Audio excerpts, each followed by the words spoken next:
बगिया को, जिस बगिया में तुमको रेला था। याद करो उस बगिया को, जिस बगिया में तुमको रेला था। तुम सुसुक सुसुक के रोई थी, मैं घुसुक घुसुक के खेला था। तुम सुसुक सुसुक के रोई थी, मैं घुसुक घुसुक के खेला था।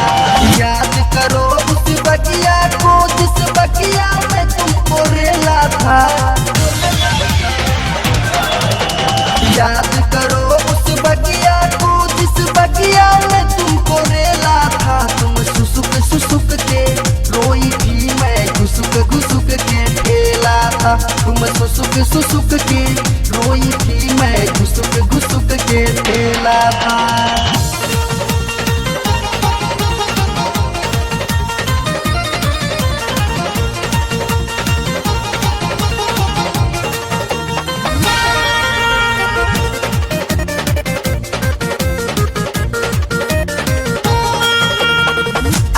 पाछा बुझाइल हमारा रहली हम ताव में। घर तू जब लंगड़ाते हो गइलू, तोरा हो गइल गाँव में।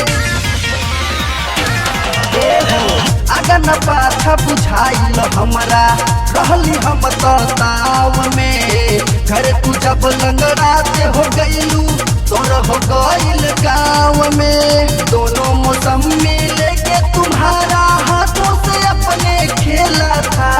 दोनों मौसम में लेके तुम्हारा हाथों से अपने खेला था। तुम सुसुक सुसुक के रोई थी, मैं घुसुक घुसुक के खेला था। तुम सुसुक सुसुक के रोई थी, मैं घुसुक घुसुक के खेला था।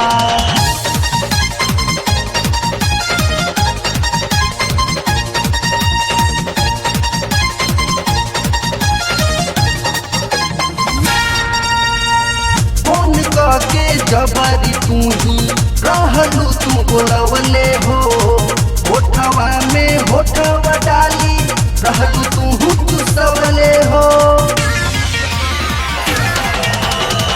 फोन के जबरी तू ही रहलू, तू बोलवले हो। होठवा में होठवा डाली रहलू, तू सवले हो। लहंगा उठा के गपा गप खैलू, कैसा सिंगापुर केला था। लहंगा उठा के गपा गप खैलू, कैसा सिंगापुर केला था। तुम सुसुक सुसुक के रोई थी, मैं घुसुक घुसुक के खेला था। तुम सुसुक सुसुक के रोई थी, मैं घुसुक घुसुक के खेला था।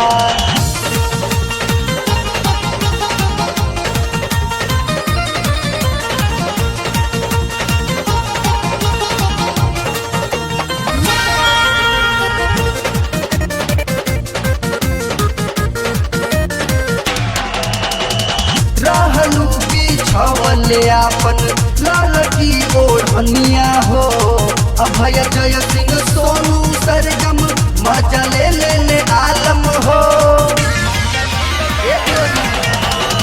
रहलू बिछवले आपन ललकी ओढ़निया हो। अभय जय सिंह सोनू सरगम मजा ले आलम हो। तू भी अकेली मैं भी अकेला, कैसा ये भारी खेला था। तू भी अकेली मैं भी अकेला, कैसा ये भारी खेला था। तुम सुसुक सुसुक के रोई थी, मैं घुसुक घुसुक के खेला था। तुम सुसुक सुसुक के रोई थी, मैं घुसुक घुसुक के खेला था। और याद करो उस बगिया को, जिस बगिया में तुमको रेला था।